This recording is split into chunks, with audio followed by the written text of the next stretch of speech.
What is... Oh, it sounds so bad when I'm doing it in front of another person. That's so weird. I don't care. I sound really weird on recordings too. It's fine. What is up, whatever you guys are? Welcome back to another video thing. Today I'm here joined by a very talented, young, and handsome man named Cube. Hello friends. Welcome, Cube. How do you feel being on a channel with over 100 subscribers? I feel very passionate, very emotional, and I feel very excited to show you my tips and tricks. Well, let's get on into the explaining on our track on Better Together Volume 3, which is out now. On Silkenwood. Give LGBTQ money. Yes, sir. Let's do that. I guess we should start from the beginning. This started out as a serum, and listen to this. Oh, it's system overloaded. Oh, can you just play it? Yeah. So basically what happened is Cube sent me this melody loop, which sounds like this.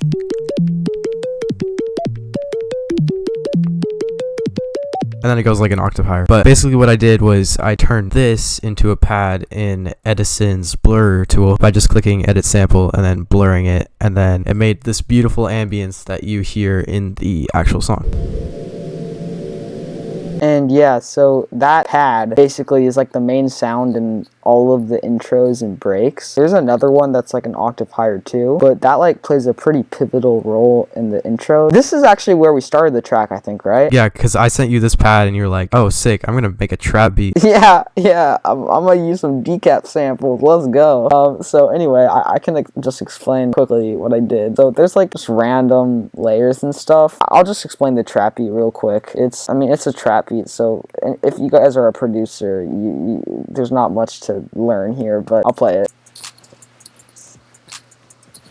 Alright, so that's just, I mean, for processing, I literally did nothing except for the kick. I just put up, like, the low mids and took out, like, the high mids, because mixing, I guess, I don't know how to mix, but it sounded better that way. And then there's, like, sidechain to literally everything. I can show the sidechain. I guess you probably don't need to, but it's just a compressor, the Logic stock compressor, because I don't have enough money for FabFilter Pro C. It's pretty simple controls. So, yeah, that's basically it for the drums. There's a couple of, like, random splice vocal samples sprinkled in there, and also a vocal that I recorded myself. Yeah. Wait, when did you record yourself? You actually will recognize this from the drop.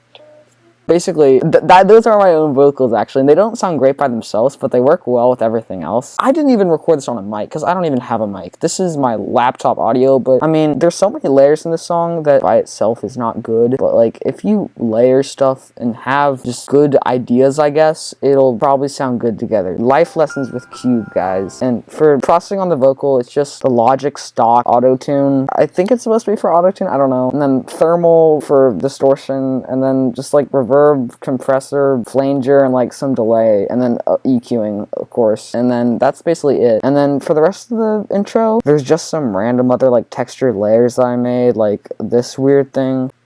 These are like all super reverbed out, but basically this all leads up, like the intro is super like washed out at the beginning, and this is because RC20 is being automated down on the master with the space at 68%, so almost or mostly almost at full reverb, I guess, and that's being automated down until the trap beat part, and there's so much reverb, and this is what makes the drop like so satisfying when it comes in, because there's so much reverb, like, and just stuff going on, and then the drop just like comes at you from nowhere. It's like so stoppy. Yeah, that's kind of it for the intro. Is there anything else you want to add? Oh, the ambience. Literally, it's just a Cymatics life sample. I probably have it because it's birds, and I don't usually use birds, but it sounded cool in the song with like the pad, so I used it. And also there's this one, like, I don't know what it is, but it sounds like a marimba kind of, or like some sort of like wind chime or something that goes towards the end of the ambience, and it works so well in the outro. It's a good ambience, okay? Cymatics don't play with their ambient shots, okay? And they're free too. Get Cymatics. I should probably get more Cymatics. I like have none. Yeah, you should. I use them all the time. Oh, actually there is one sound that is important. It's just the main drop sound that's being filtered up, and the only changes is obviously it's being filtered up by like a high cut, because in the drop obviously I won't have it cutting off the high end, because then like what's the point of the sound? And then it's just washed out completely in reverb, but I put the size already down so it does this weird like metallic-y thing. And also the modular delay is like also on, so it's doing this like wonky, like metallic-y, and it's kind of different from the main sound when it comes in, so it's like a little bit unexpected for like how clean, I guess, and it just makes it all more satisfying. For real, now we're done with the intro. For the drop, I guess the main idea was all Cube. He did most of the sound design and like the ideas for this, but I can take some credit because the inspiration kind of came from yours truly. I made something that I cannot find because my projects are so terribly named. I can play it. I got you. But this was basically the first rough idea.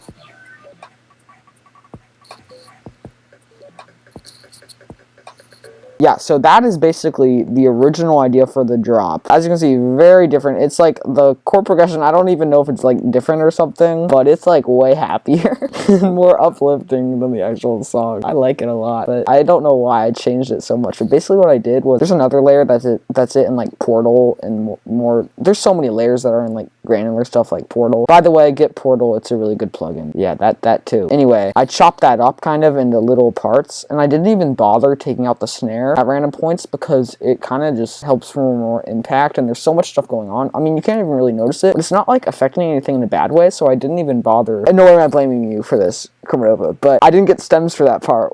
But like, it doesn't matter because it sounds cool the way it's like organic and stuff, because it's like almost like I sampled another track.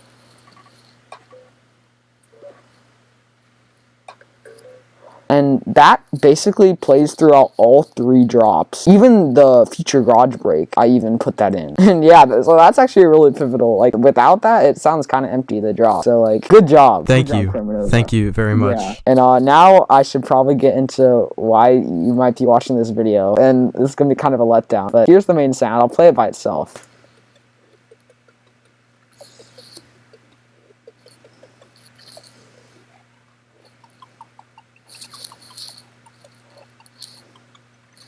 So that's it for the first, I don't know how many bars that is, that 8, I don't know, I can't do music theory. That's not even music theory, but you get what I mean. There's many variations as the drop goes on and as the more drops come, but basically that's what it originally comes in as, and I can take off all the external effects. It just sounds like this.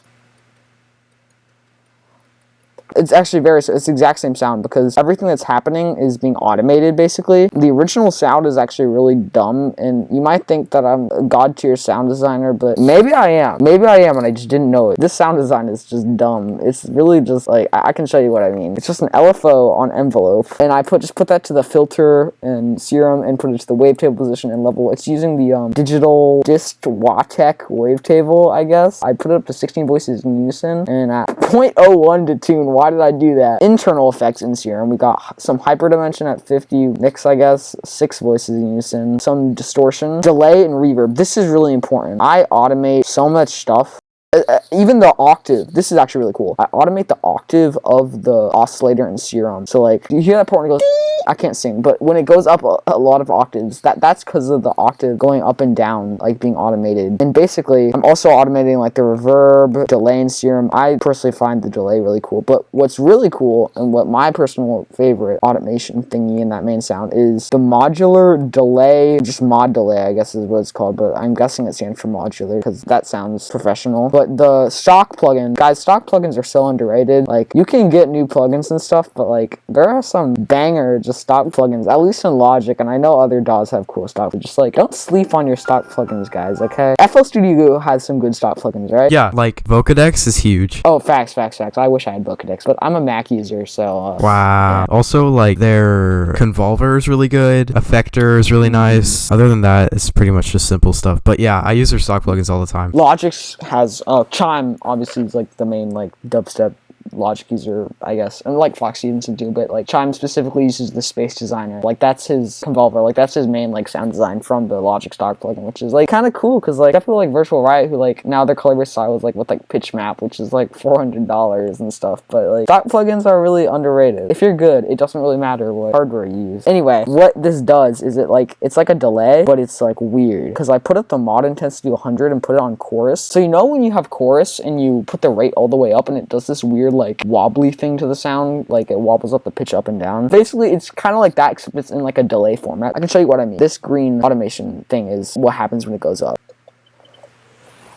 Yeah, so like that wonky part, and you can hear it with everything else too, is basically what that does. And I think there's also, yeah, I automate a tremolator, which is at 30-second notes occasionally. So it's like an LFO going at 30-second notes, kind of, except it's in a tremolator instead, so it's like different kind of. But yeah, so honestly, that's kind of it for the main sound. There's another variation that comes later that's the same thing. I think I just did it with a different wavetable. Yeah, I did it with the FFT add thirds and digital again for serum wavetables. But the real variation, this is really cool, okay? I'm kind of proud of this. And this is like a secret sound design thing I found and it sounds so cool, okay guys? It's almost like I have Vocodex, but I don't have Vocodex. I'm gonna just show you real quick because this is actually pretty cool. Logic has a stock vocoder plugin, literally vocoder, and it's not an effect, it's a literal instrument. Like it's like vocal synth by Isotope, which I don't have. If you put it to vocal signal and sidechain it to whatever you want, I have some EQ taking out the low end, because like when you have vocoder stuff like this, all your EQ gets really messy and stuff. I don't know why I left on the reverb for some reason. Why did I do that? I mean, it's supposed to be like a clean drop, but it just has reverb constantly, which I guess is fine because it sounds fine. What that sounds like is this.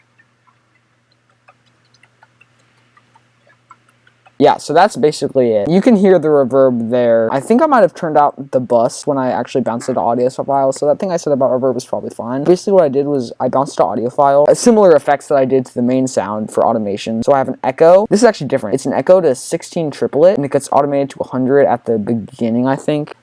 So it's like, you know? The slurping sound. Yeah, and then the same modular delay thing I talked about earlier. But what I did was I chopped up a specific part because the flow seemed cool, but I wanted to seem more cool, so I made it go into like 16th notes for a second. So it's like the ba-da-bum-bum, it's up a semitone, and it's in like 16th notes, but also offbeat 16th notes. So that's not supposed to happen in the original audio file, but that's like changed. Basically that with some other stuff like this weird square wave that gets automated in delay and reverb. Oh, the sub! We forgot about bass. You can't forget about bass if it's dubstep. Do you want to see my epic sound design for this? Look at that. It's a sine wave. It's a sine wave? I know, right? It has to OTT too. That's crazy. Props to you if you're able to sound design a good bass. This is like the simplest sub in existence.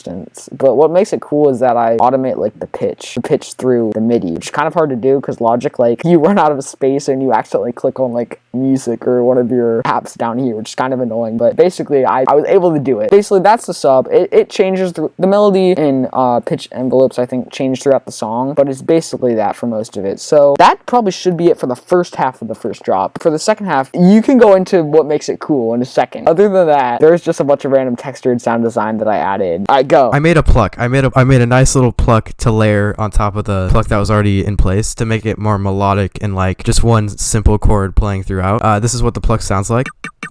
And that carries on throughout the entirety of the second half of the first drop. And basically what I did is I took, you guys won't believe this, but a cymatic sample. I chopped one part off, basically, leaving just that one part. And then I made it unique as sample, and I made it as short as possible. What I did to layer this to make sure it was still pretty melodic was I used Flex, their mobile synth pluck pack, and it's just a bunch of plucks that are really sick. And I used Crystal. I made it into this nice descending arp.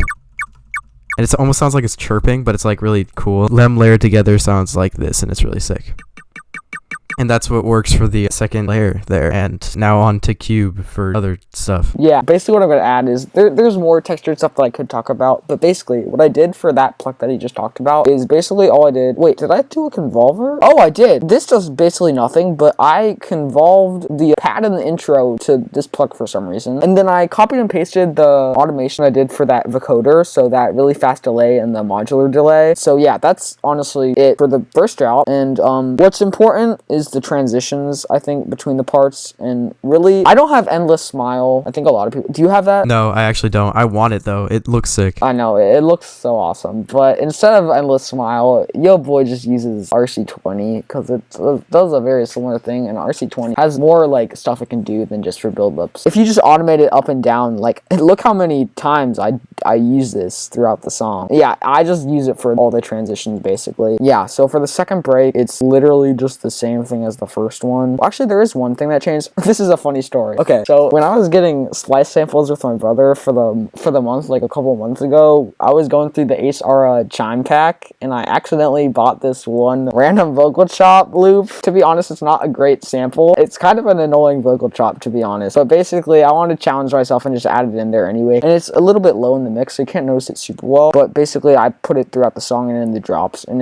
that's the only thing that changes. But what I did that's different is I went into the Logic formatting and put it all the way down, which sounds really bad quality because it's the Logic stock formatting, but it works. From there is the second drop. So basically, this song was just basically intro and drop at this time. And I decided to take out all the drums and then export it and put it into Fruity Granulizer, which is another stock plugin that is also really sick. Go stock plugin. Yeah, let's go. And then I just loaded the entire song into there, and I'm pretty sure I just made it like to where I automated the hold and attack and the random so that it was like nice and random and going throughout the song in just like random chunks. I exported 3 versions of those, and Cube, I'm pretty sure you just basically chopped it up. The second drop, everything cool about that's basically just Chromanova's sound design. But I just like chopped up the parts that I liked of each one to make like a flow that like makes sense, because what he originally sent me like had parts that I like heard in a flow. I'm using the word flow way too much, but you get what I mean, because there's parts of like the first one, which is what most of it is.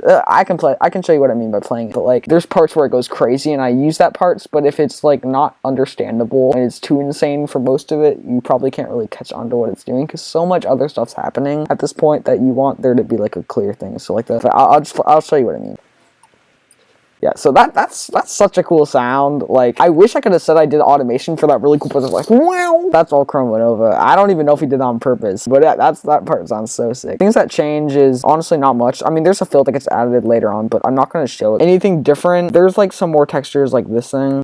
I mean, there's just textures like that all over the place, basically. But yeah, honestly, it's the same. No, there is something that changes in the drums, actually, that is pretty important. The main drums, I can show you just the hi-hat and the clap. In the first drop, it just has a Murda sample for a clap. And I added a John Casey sample, which gets layered with the Murda one, and it sounds cool. Yeah, that's basically it for what changes, other than what Chromanova said. So basically, after that, we get into the next break. It's basically the same as the other ones. But what I did to change before we get into the future garage break is I get this little thing that sounds kind of bad by itself, but I'll play it. Oh, I played this on my Launchpad that I got from what's the company called? Novation, yeah. I have a Novation Launchpad that I got like a year ago or something, and I just wanted to use it somehow, so I played the notes on it because I just want to add more layers. And so yeah, that's just going up in frequency. As you can see, there's a bunch of like reverb and delay happening, but that gets automated throughout this break and the break and the key change, so it just adds more like emotional, well, not emotional because it's not that emotional, but it adds more stuff. Oh, there actually is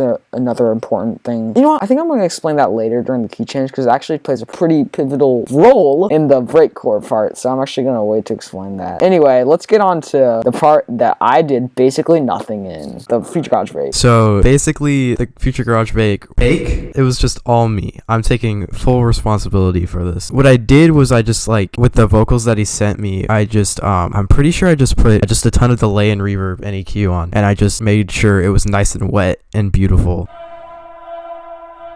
And it's also like ping pong delay, so it like creates stereo width, and that's pretty sick. Then I also added the pad along with just more like stuff from the intro and like random stuff that has been sent like before. The sub is exactly what he sent me. It's just chopped up. Yeah, the sub was chopped up differently from what was there before. Like, you can notice that it's like a different flow. The flow is different because I just took part of this pad and I exported it and put Synthesizer on it, and then I went and put reverb on it and made it in a triplet pattern. So this is what the flow sounds like in the end. So it's a nice like triplet pattern that actually sounds really sick. I have a question. When you put Synthesizer on it, did it sound good? I didn't even realize that that's the name of the... Oh, wow. Moving on to the serious stuff that is actually important. Oh, yeah. I took the main sound and I used Edison's blur again to make sure that it was nice and like pad-like, I guess. But it didn't sound too great, so I kind of put it lower in the mix, but it just adds more layers and stuff. Along with this white noise, it's also pretty low in the mix. This is where it gets interesting because I made this sound. It's one of my favorite sounds that I've ever made, for sure. I took the main sound, I believe, and I just like spammed it. Actually, can I just cut in 1 second? I put that in before each drop, by the way. I did notice that, like, when I was listening, like, today, when it came out, I was like, oh, wait, I didn't even notice this was there before, but it works so well. But basically what I did is I put a frequency shifter on it, and I just found a sweet spot in the frequency shifter, and I automated it down, and it made these nice little fills. And they're so satisfying to listen to, especially like on their own, because you can hear the ping pong delay, and that's pretty sick. Yeah, that's such a happy sound. I mean, the whole song is just there's so many satisfying moments. Yeah, so then the drums come in, and basically what I just did is I used a percussion loop from Cymatics, and I chopped it up to make sure it was like actually sounded good in a garage break, and I took a rim shot from Cymatics, and I just put like reverb on it, and then later on when it like it's supposed to fade out, I just overload it with reverb and delay. And have it like delay out so that it like transitions better. That's what kind of transitions into like the place where key changes. Anyways, then I added these little percussion elements just at random points, just so that it had more percussion to sound like an actual Future Garage thing. And I added this from the sounds that I made with the Granulizer and putting the main sounds for the second drop. Basically, I just added those at the end of like every 4 bars, and they sound like cool percussion elements and like make sure that the main sound is still going throughout the song, you know. Then we get to the hi-hat loop, which is just Cymatics hi-hat loop that I put in the background just to add some variation, and that's pretty much it. Altogether, it sounds like this.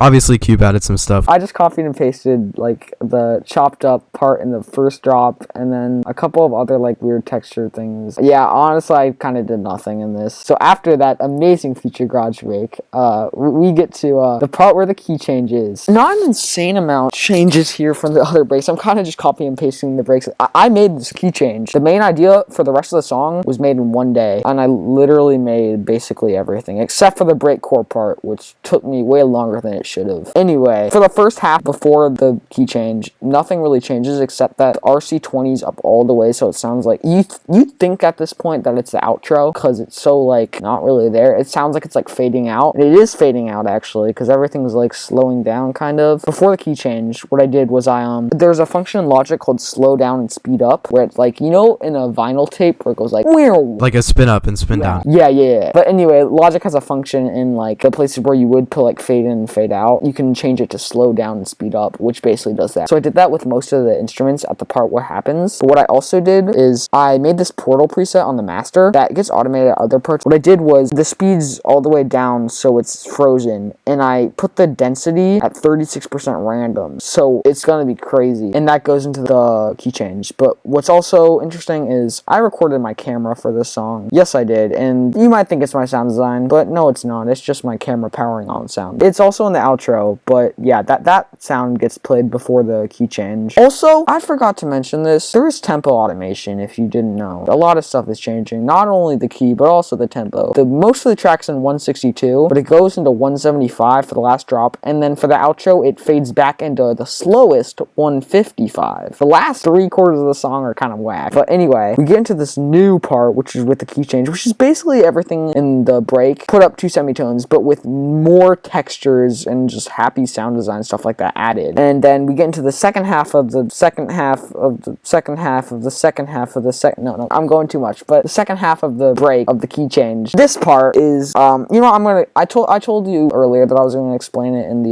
breakcore part, but I'll just explain it now. It's basically a sine wave with flanger, phaser, delay, and a bunch of reverb. So we got 30% delay in ping pong and 66% reverb. Wowzers. And then just some like tremolo. How do you pronounce that? I don't know. But anyway, that's just going fourth to fourth. I use so much of that in this song, and you can probably tell when those textures come in like the first drop and in these breaks because it's just panning side to side over and over. Anyway, here's what the sine thing sounds like. System overload. My bad. We're gonna redo that. It's system overloading again, guys. This is not epic. I'm gonna try to do that again. Edit this part out, but my laptop, so it has like 4 gigs of RAM, man. You don't understand. It's horrible.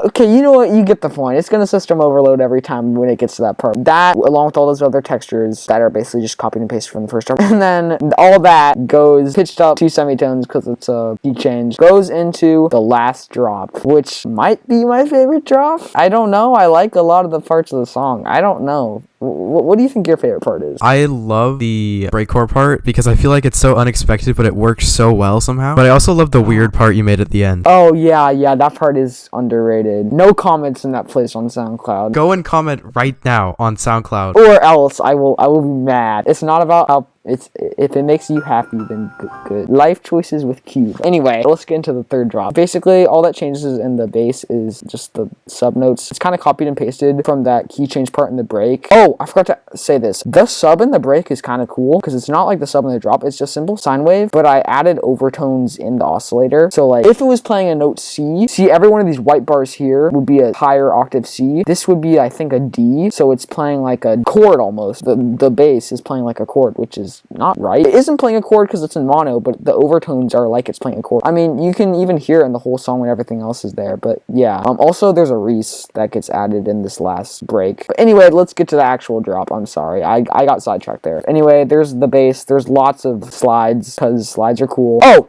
Okay, one of the most important elements of this third drop is, I think it's your second drop granular thing that I put into Portal. Yes, I did use Portal in this part. It's like really high pitched and stuff. There's like 2 layers. I think one of them's an octave down, one of them's an octave up. And those are just layered throughout when it's played. And it's just, there's not even a flow. It's just chaotic. It's even more chaotic than the second drop, which is crazy. But we wanted this last drop to be crazy, but also still not like insane because this whole song is like pretty, not chill, but you get what I mean. The part in the second drop that he made with the granular stuff, I sampled throughout all the drops, like in this part. That's just part of the, it's up 2 semitones and maybe up an octave too because it sounds pretty high. But anyway, parts like that are also being played in the first drop, but I forgot to mention that. And unlike the other drops where I waited halfway through to bring in all those textures are going in right there because since there was so many happening in the break, I didn't want it to sound, originally when I first made it that first day, it was kind of empty, but I added all these textures later because I was like, this sounds empty. I want this to be satisfying and like full. So we just added like everything possible. And on top of that, there's new textures too, even more than before. Oh, there are some little stems you sent me for even more layers for like textures. Like the one with the lame VST, fucking that I can't get because I have a Mac. My eye begins to twitch because I don't have a Windows. Anyway, that's kind of it for the first half of the last drop. By now, we can probably get into the breakcore part. So I did not come up with this idea for the breakcore. Credit again goes to your boy, not me. He is your boy. I'm a mere page. I'm a mere servant of the kingdom. Anyway, I think the sub's the same, but it just plays different notes, kind of sustained too. Oh, we wanted to model this after the last drop in Endurance. Oh, the second to last drop because there's a drop after. Endurance by Lucille. That's my favorite Lucille song. And that whole comp was so good. Anyway, he messaged me and he was like, yo, what if instead of, because originally it was like a DMB switch, but he was like, yo, what if we change it into breakcore? And I was like, yo, that's awesome, but I don't know how to make breakcore. So yeah, this took me a long time, but I am somewhat proud of how it turned out. And it's pretty interesting how I did this. It's kind of like a call and response. I don't know if that's the right word to say. Skybreak said that in one of his tutorials, and I feel like I should say that now because it sounds fancy. But it like starts out with like chaotic and then goes into the breakcore part, kind of like Endurance. We took inspiration. No, we low-key copied it. No, you didn't hear that. Anyway, there's all these textures going on, and then I take out some of them, but keep some of them so it's not completely empty when the actual part plays. I'm gonna show you, for example, but anyway.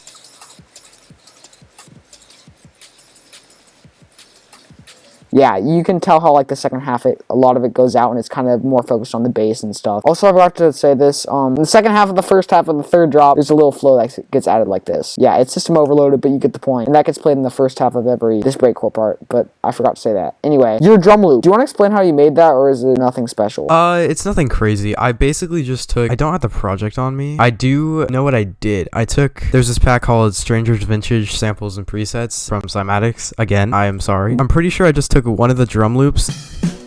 This one. I'm pretty sure it's this one. And I just put Wave Shaper all the way up and just distorted that ever-living crap out of it, and I made a less impactful drum loop with it's more like trappy and weird, and then I just went from like really clean and trappy to like distorted mess, and that works really well for some reason. So what I did in the thing that changed a little bit, I kept basically all of the trappy part. However, when I added in that really distorted part, while it's awesome, it didn't really fit with everything, and it was like so insane that I kind of had to chop it up a little bit, and I think I took out a little bit of the low end because it was kind of like clashing with the bass and stuff, but it still plays a pretty pivotal role in like the overall break and stuff. I added another break of my own, one of me playing on the drums of my own drum set actually. Actually, no, that's an important role in the build-up. The last build-up, that's me playing on the drums, that break, if you didn't know that. It's sped up, but yeah, that's me. I kind of made this for the second half of the part, after the trappy part, it goes in this part.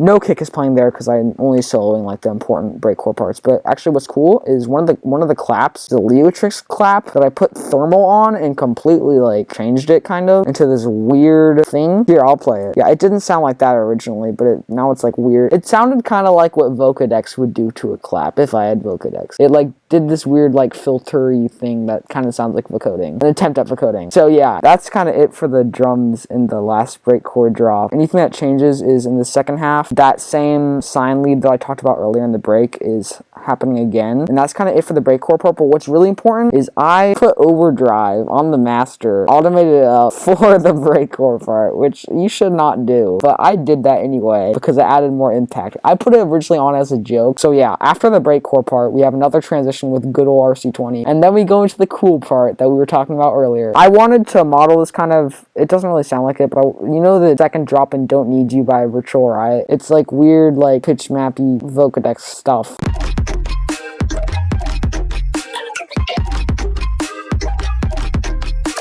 I don't have either of those plugins, but I wanted to just do something weird like that. So I did do something weird. Like for the bass, it's weird. I did a sine wave with unison. So this is a stereo sub right now, with no effects. Interesting. I put literally no external effects on that sub. It works. We don't talk about that.